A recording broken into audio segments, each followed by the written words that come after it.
Hello and welcome class. आज की class में हम स्टार्ट करने जा रहे हैं NEET PYQ question of the chapter system of particles and rotational motion. System of particle and rotational motion NEET में बहुत ज़्यादा वेटेज रखता है। ये बहुत बड़ा चैप्टर भी है एंड अगर आप किसी से भी पूछो तो ये स्टूडेंट्स को जनरली ये चैप्टर हार्ड ही लगता है। इसके कुछ फॉर्मूलेज होते हैं जिसको आपको याद रखना होता है एंड हल्का सा ट्रिक यूज करके आप इस चैप्टर के मोस्ट ऑफ द क्वेश्चन को सॉल्व कर पाते हैं। बट यस, ये थोड़ा लेंथी चैप्टर होता है। इसमें बहुत सारे फॉर्मूले आपको मेमोराइज करने होते हैं एंड इसका वेटेज भी हाई होता है। तो आज इस चैप्टर के हम प्रीवियस ईयर में आए हुए नीट के क्वेश्चंस की प्रैक्टिस करेंगे एंड आप भी हमारे साथ ज्वाइन करिएगा। स्टार्ट करते हैं आज की क्लास। चैप्टर नेम है system of particles and rotational motion. जब हमने ये चैप्टर पढ़ा था तो हमने इनमें ये टॉपिक्स कवर किए थे एंड टॉपिक्स का नाम है सेंटर ऑफ मास, जिसमें हमने समझा था कि जब बहुत सारे पार्टिकल्स होते हैं, अभी एक रिजिड बॉडी की जगह हम सिस्टम ऑफ पार्टिकल्स ले रहे थे एंड सिस्टम ऑफ पार्टिकल का सेंटर ऑफ मास कैलकुलेट कर रहे थे, किस पोजीशन में होगा, सेंटर ऑफ मास की वेलोसिटी क्या होगी, सेंटर ऑफ मास का एक्सेलरेशन क्या होगा, फोर्स क्या होगा, मोमेंटम क्या होगा। इन सब के फॉर्मूलेज हमने ड्राइव किए थे। सेंटर ऑफ मास के बाद हम सेंटर ऑफ ग्रेविटी के कॉन्सेप्ट पे आए थे कि centre of gravity and centre of mass क्या होते हैं, इनके बीच में डिफरेंशिएशन हमने किया था एंड सेंटर ऑफ ग्रेविटी कैसे डिफाइन किया जाता है उसको स्टडी किया था। उसके बाद प्रिंसिपल ऑफ मूवमेंट हमने पढ़ा था एंड देन फिर उसके बाद हम सर्कल से रिलेटेड चीजों में आ गए थे, जिसमें हमने पढ़ा था angular displacement, angular velocity, angular acceleration. इन तीनों का एक दूसरे के साथ क्या रिलेशन है। Hello Arjun Saini, good evening. तो हमने पढ़ा था कि इन सब का एक दूसरे के साथ क्या रिलेशन है, प्लस जो रोटेशनल मोशन के अलावा लीनियर मोशन में जो एक्सेलरेशन, वेलोसिटी एंड डिस्प्लेसमेंट था, उनके और एंगुलर वाले के बीच में क्या रिलेशन है एंड हमने एनालॉजीज जानने की कोशिश करी थी। फिर हमने टॉर्क के बारे में पढ़ा था, कपल फोर्सेस के बारे में पढ़ा था एंड सबसे इंपॉर्टेंट टॉपिक जिसमें हमने बहुत टाइम स्पेंड किया था वो था angular momentum and conservation of angular momentum. इस चैप्टर में हमने movement of inertia, rotational kinetic energy and power भी कवर किया था। तो आप देख सकते हो कि इस चैप्टर में टॉपिक्स बहुत ज्यादा है और हर एक टॉपिक में अराउंड 2 to 3 फॉर्मूलेज है। तो इस चैप्टर में फॉर्मूलेज बहुत ज्यादा हो जा रहे हैं। ओके, तो इस चैप्टर को कंटिन्यूअसली आपको प्रैक्टिस में रखना होता है ताकि आप इसके फॉर्मूलेज भूल ना जाए। स्पेशली जो मूवमेंट ऑफ इनर्शिया, जो डिफरेंट शेप के हमने मूवमेंट ऑफ इनर्शिया याद करे थे, वो हमें ध्यान में रहने होते हैं क्योंकि क्वेश्चंस जनरली उसी से ही आते हैं कि सॉलिड स्फीयर का मूवमेंट ऑफ इनर्शिया क्या है, सिलेंडर का मूवमेंट ऑफ इनर्शिया, डायमीटर के अलोंग क्या है, टेंजेंट के अलोंग क्या है। अभी हम जब क्वेश्चंस करेंगे तो हम देखेंगे कि ये टॉपिक बहुत ज्यादा आते हैं। तो आगे बढ़ते हैं। अब हम डिस्कस करते हैं इंपॉर्टेंट फॉर्मूलाज जो इस चैप्टर में पढ़े जाते हैं। तो ये टेबल आप में से बहुतों को समझ में आ गई होगी कि एनसीईआरटी में ये टेबल दे रखी है एंड इस टेबल में हर एक सॉलिड फिगर का मोमेंट ऑफ इनर्शिया, जिसे कैपिटल आई से रिप्रेजेंट किया जाता है, उसके फॉर्मूलेज दे रखे हैं। तो इस चैप्टर पे सबसे पहले आपको इसी टेबल पे कंसंट्रेट करना होता है। ओके, तो अगर हमारे पास कोई थिन रिंग है जिसका रेडियस r है तो उसके प्लेन परपेंडिकुलर प्लेन पे मोमेंट ऑफ इनर्शिया का फॉर्मूला होता है mr²। डायमीटर में वही फॉर्मूला हो जाता है हाफ mr²। ओके, अगर कोई थिन रॉड है तो उसका मोमेंट ऑफ इनर्शिया उसके मिड से ml²/12 हो जाता है एंड हमने कैलकुलेट किया था कि अगर हम साइड की बात करें, साइड से मोमेंट ऑफ इनर्शिया कैलकुलेट करें तो उसका मोमेंट ऑफ इनर्शिया हो जाता है ml²/3। ओके, डिस्क की बात करें तो उसका मोमेंट ऑफ इनर्शिया mr²/2 होता है परपेंडिकुलर एक्सिस पे एंड डायमीटर पे बात करें तो हाफ हो जाता है, मतलब mr²/4 हो जाता है। होलो सिलेंडर में अगेन अगर एक्सिस पे सिलेंडर का मोमेंट ऑफ इनर्शिया कैलकुलेट किया जाए तो mr² हो जाएगा। सॉलिड सिलेंडर की एक्सिस से कैलकुलेट किया जाए तो mr²/2 हो जाएगा एंड सॉलिड स्पेयर से बहुत ज्यादा क्वेश्चंस आते हैं तो ये बहुत इंपॉर्टेंट है। उसके डायमीटर के अलोंग मोमेंट ऑफ इनर्शिया होता है 2mr²/5। तो सबसे पहले हमें ये 8 फॉर्मूलेज जो है moment of inertia different different shape के, ये याद रखने होते हैं। एंड ये भी याद रखना होता है कि कौन से एक्सिस पे होते हैं। तो आप जनरली कोशिश करो कि इस चीज को रोजाना रिवाइज करते रहो, ताकि मेन पेपर में जब इनसे रिलेटेड क्वेश्चन आए तो हमें मोमेंट ऑफ इनर्शिया याद रहे।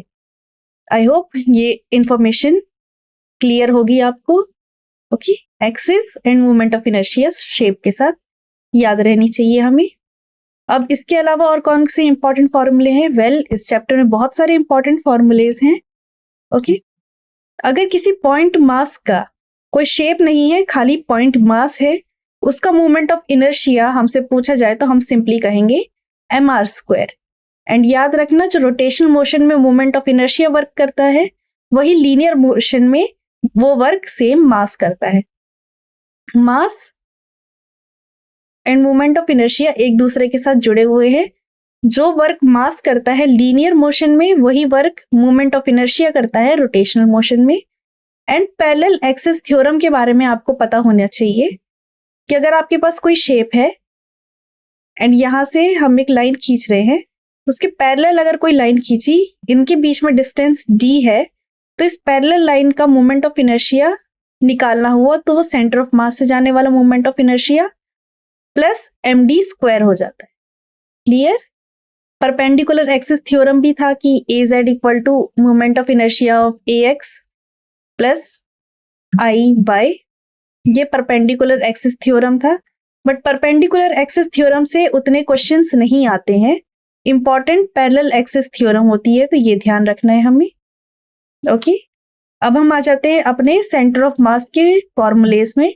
तो अगर आपके पास सिस्टम ऑफ पार्टिकल है n पार्टिकल्स का, एंड n पार्टिकल की पोजीशन डिफाइन हो रही है x1 x2 so on xn से, एंड हर एक पार्टिकल का मास m1 m2 mn रिस्पेक्टिवली है, तो moment of inertia centre of mass किस पोजीशन पे लाई करेगा, उसका फॉर्मूला ये है कि हमें मास एंड पोजीशन का प्रोडक्ट करना होता है, एंड सारे मास पोजीशन का सम करने के बाद डिवाइड कर देना होता है टोटल मास से। एंड जैसा कि जब बहुत सारे पार्टिकल्स का हम सम करते हैं तो हर चीज को समेशन की फॉर्मेट में लिखा जाता है, तो ये समेशन ऑफ की फॉर्मेट में है कि m1 x1, जहां पर i की वैल्यू, इस i की वैल्यू 1 से लेकर n तक जाएगी, एंड यहां पर i की वैल्यू 1 से लेकर n तक जाएगी। कभी कभी क्वेश्चन में आपको ये इंफॉर्मेशन भी नहीं दी जाती है कि i की वैल्यू कहां से कहां तक जा रही है, तो आपको अपने आप ही एज्यूम कर लेना होता है कि i की वैल्यू 1 से n तक जा रही होगी। इन्फिनिटी मत सोच लेना, i की वैल्यू फाइनाइट होगी एंड वो 1 से लेकर n तक जाएगी। ये पोजीशन का फॉर्मूला है सेंटर ऑफ मास में। अब कुछ कुछ फॉर्मूलेस पढ़ लेते हैं। एंगुलर मोमेंटम का फॉर्मूला होता है r vector cross linear momentum. I hope आपको ये सारे के सारे फॉर्मूलेस याद आ रहे होंगे, इजंट इट? एंड ये कंजर्वेशन ऑफ एंगुलर मोमेंटम से निकल के आया था कि dl/dt इक्वल होता है टॉर्क के, जहां पर टॉर्क किसके इक्वल होता है स्टूडेंट्स?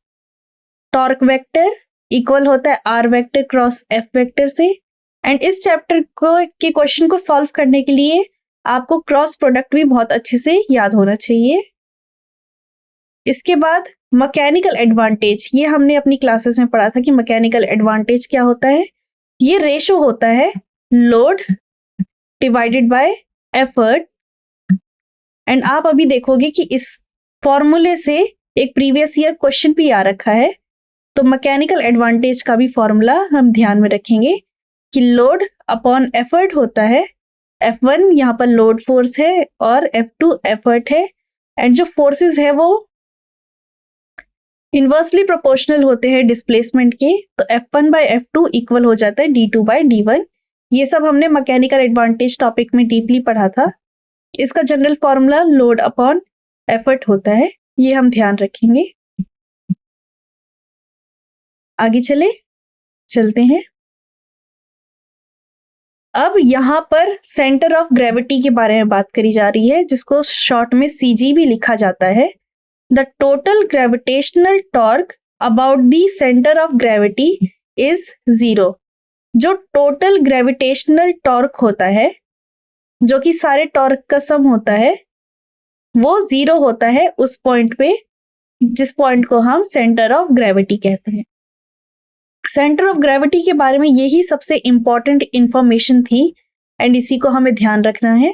इसी से रिलेटेड क्वेश्चन आता है। अगर सेंटर ऑफ ग्रेविटी से रिलेटेड कोई भी क्वेश्चन आया तो वो ये जो हमने एक लाइन लिखी है इसी पर बेस्ड होगा। ओके, अब हम आ जाते हैं अपने दूसरे फॉर्मूले में कि एंगुलर वेलोसिटी ओमेगा इक्वल होता है del theta divided by del T, जहां पर डेल थीटा क्या होता है स्टूडेंट्स फॉर्मूलेज में? Angular displacement. अगर आप लोगों को कोई भी डाउट आ रहा है तो आप कमेंट सेक्शन पे लिख सकते हैं। ओके, एंगुलर एक्सेलरेशन, जिसको हम अल्फा से रिप्रेजेंट करते हैं, that is differentiation of angular velocity with respect to time. Angular acceleration alpha is D omega by D T, and ये हमारे 3 काइनेमेटिक इक्वेशन रोटेशनल मोशन में है कि omega equals to omega naught plus alpha T. यहाँ पर theta equals to theta naught plus omega naught T plus half alpha T square, and omega square equals to omega naught square plus 2 alpha theta minus theta not.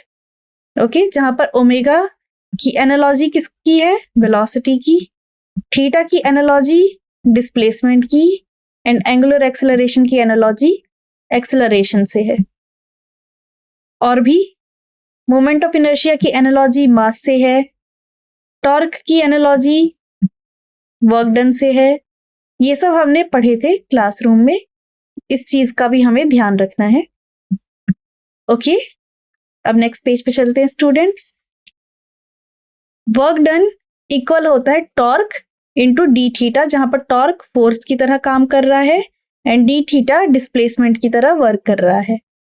Rotational kinetic energy का formula होता है half I omega square, जो कि similar होता है half M we square, जहां पर मास का काम आई कर रहा है एंड वेलोसिटी का काम ओमेगा कर रहा है। पावर, ये पी फॉर पावर है यहाँ पर,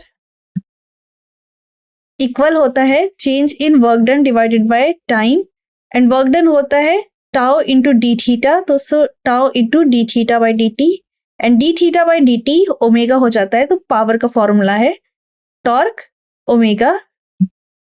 टोटल एंगुलर मोमेंटम, जो कि सारे के सारे एंगुलर मोमेंटम का सम होता है, एंड एंगुलर मोमेंटम का फॉर्मूला होता है आर क्रॉस पी, एंड ये बहुत इंपॉर्टेंट फॉर्मूला है। अगर आप मेरे से पूछोगे कि रोटेशनल मोशन में से रोटेशनल वाले पार्ट का अगर मोमेंट ऑफ इनर्शिया को छोड़ दिया जाए तो रोटेशनल वाले पार्ट में सबसे इंपॉर्टेंट फॉर्मूला कौन सा है? तो वो ये होगा torque equals to I alpha. इसका एक डेरिवेशन भी था जो मैंने आपको कराया था। इस फॉर्मूले को हमें भूलना नहीं है बिकॉज ये बहुत जगह पर यूज में आता है। Clear students?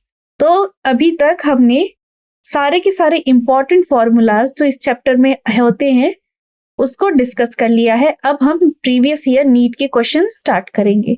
सो स्टार्ट करते हैं पीवाईक्यू से। पहला पीवाईक्यू है जो कि 2020 में आया था, एंड क्वेश्चन है कि 2 particle of mass 5 kg and 10 kg respectively are attached to the two end of a rigid rod of length 1 meter with negligible mass। क्या कह रखा है कि 2 पार्टिकल है, एक का मास 5 kg है, एक का मास 10 kg है। ठीक है, एक रिजिड रॉड से अटैच है एंड इस रॉड का लेंथ 1 मीटर है। ओ योगेश, आपने आंसर कैलकुलेट भी कर दिया क्या? 1 मीटर। अर्जुन, कौन सा पेज रिपीट करना है?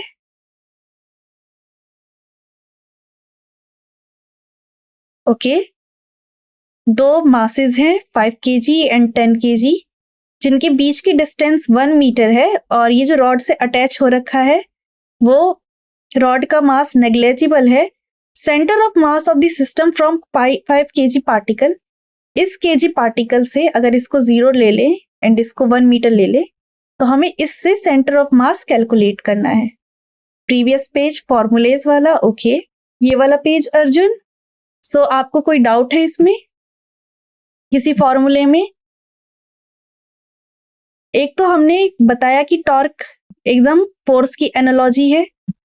वर्क डन हम जानते हैं कि फोर्स इनटू डिस्प्लेसमेंट होता है। तो रोटेशनल मोशन में जो वर्क डन होता है वो एक्चुअली में टॉर्क डॉट डी थीटा बन जाता है। यहाँ पर मैग्नीट्यूड की टर्म्स में लिखा है last formula torque equals to I alpha. Yes, ये सबसे इंपॉर्टेंट फॉर्मूला है जो torque and moment of inertia के साथ एंगुलर एक्सेलरेशन को रिपीट करता है। अगर आप अपनी एनसीईआरटी की बुक देखोगे तो इसमें एक बहुत अच्छा इसका पूरा डेरिवेशन दे रखा है। एंड अगर नीट पे बात करी जाए तो इन सारे फॉर्मूले से ज़्यादा इस फॉर्मूले से सबसे ज़्यादा क्वेश्चन आए हैं। और भी जो कॉम्पिटिटिव एग्जाम्स होते हैं उसमें सबसे ज़्यादा इसी फॉर्मूले से क्वेश्चन आए हैं। तो यस, ये आपका सबसे इंपॉर्टेंट फॉर्मूला हुआ।